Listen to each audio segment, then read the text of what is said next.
With its ever-present role in commerce, education, entertainment, science, and even government, it's hard to imagine a life not affected by the Internet.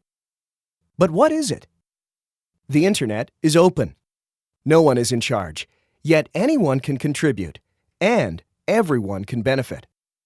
It's ever-changing, and in the process, it's changing the way the world communicates, works, and comes together. It is fundamentally about communication. The Internet makes it possible for us to share ideas, foster creativity, and make connections.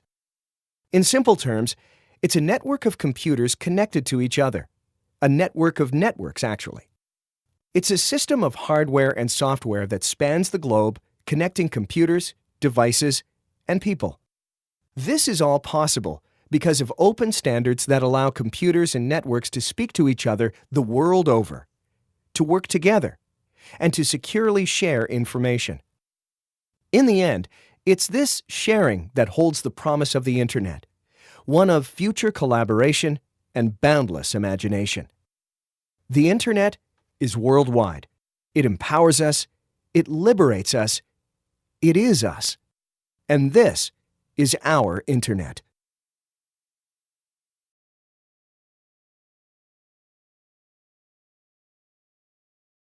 Not only is the Internet ours to use, it has been a collective effort to establish the open standards that make the Internet work and evolve.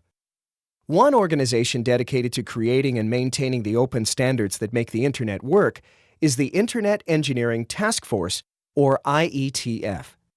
The IETF is a loosely self-organized group of people from around the world who voluntarily contribute to the engineering and evolution of the Internet. Throughout the history of the IETF, there have been more than 4,000 engineers, scientists, and researchers contributing in the development of an open Internet infrastructure. They could even include you or someone you know.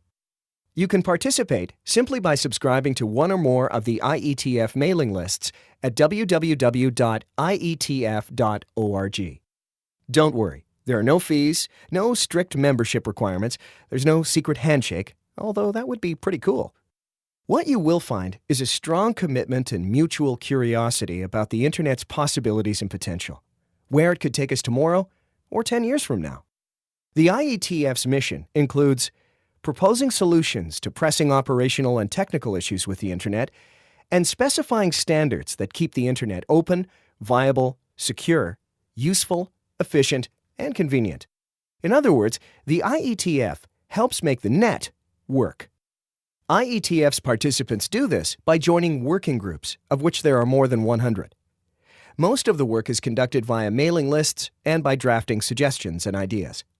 Then, 3 times a year, IETF participants gather for face-to-face meetings to discuss these drafts. In these meetings, engineers, developers, and researchers collaborate to develop specifications that may become open Internet standards, protocols that have led us to secure email, chat, online shopping, learning, gaming, downloading, and everything else we all use the Internet for in our everyday lives. Through the development of open standards, these engineers empower us with the tools to unleash creativity and innovation, which make the Internet more than just a collection of computers.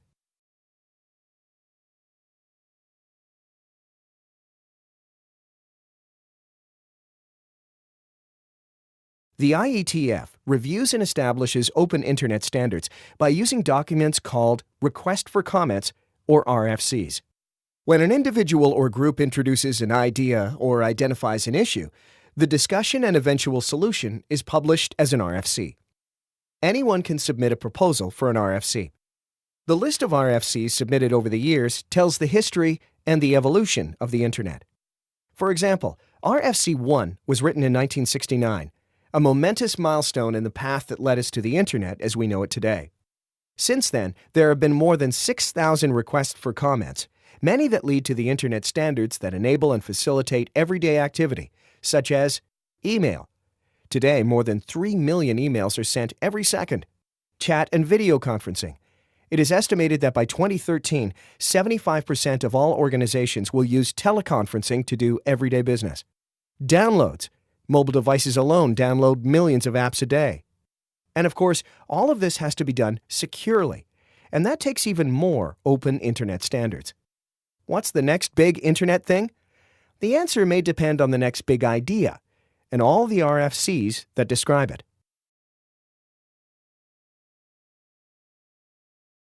Let's take a look at why open standards for the Internet are so important by exploring something we all do every day: email. Today, you're mailing your grandmother to congratulate her on her latest skydive. Your words seemingly fly from your laptop to hers in mere milliseconds.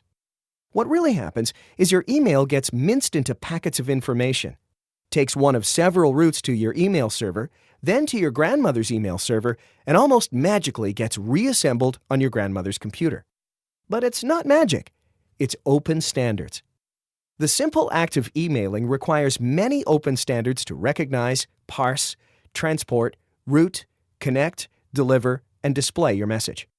There has to be some protocol that lets computers, devices, and networks talk to each other and work together. For example, you're on a PC. Your grandmother is on a Mac. Different devices, different platforms, different networks. Thanks to RFCs and open standards, however, they all speak Internet. Between 1971 and 2011, there have been more than 400 RFCs outlining the task of email, pages and pages of documented standards and Internet expertise that make it possible to do something we all take for granted 284 billion times a day. Now, consider that the bulk of this work was accomplished by volunteers, people who had the technical expertise and dedication to donate their time and energy to improve the Internet for all of us, to use, share, play, work, and learn on our Internet. To learn more, please go to the Internet Society at www.internetsociety.org.